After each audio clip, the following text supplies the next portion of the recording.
آقا کے ناموس پہ حملہ ہوا تو علم الدین اٹھا، کون؟ جو سنی ماں کا بیٹا تھا۔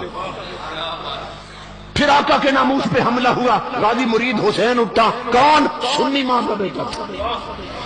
پھر حملہ ہوا، عامر چیمہ شہید اٹھا، کون؟ سنی ماں کا بیٹا۔ ایک دور میں حملہ ہوا، اللہ دتا کنڈائی اٹھا، میں غازی کے عرس پہ خطاب کر رہا ہوں، سنی ماں کا بیٹا۔ پھر حملہ ہوا، ممتاز حسین قادری اٹھا، سنی ماں باپ کا بیٹا۔ ختم نبوت پہ حملہ کیا مرزا نے، میر علی شاہ اٹھا، سنی ماں باپ کا بیٹا۔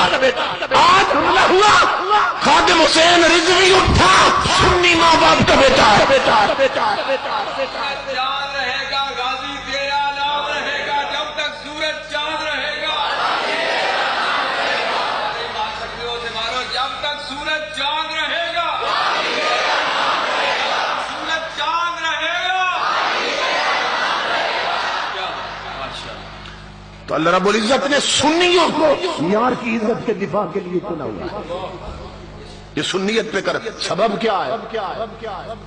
سبب یہ ہے کہ ایک طرف وہ ہیں جو کہتے ہیں دوسرا اور نبی آ جائے تو پھر بھی خاتمیت میں فرق نہیں آتا، اور ادھر وہ بدبخت ہیں جو کہتے ہیں کہ جبریل وہی تو علی کی طرف لایا تھا، بھول کر نبی کو دے گا۔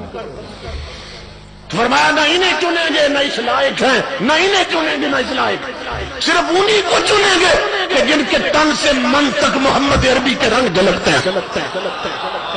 اللہ نے فرمایا میرا نبی پاک ہے، اس کی عزت کے لیے خون بھی پاک ہی قبول کروں گا۔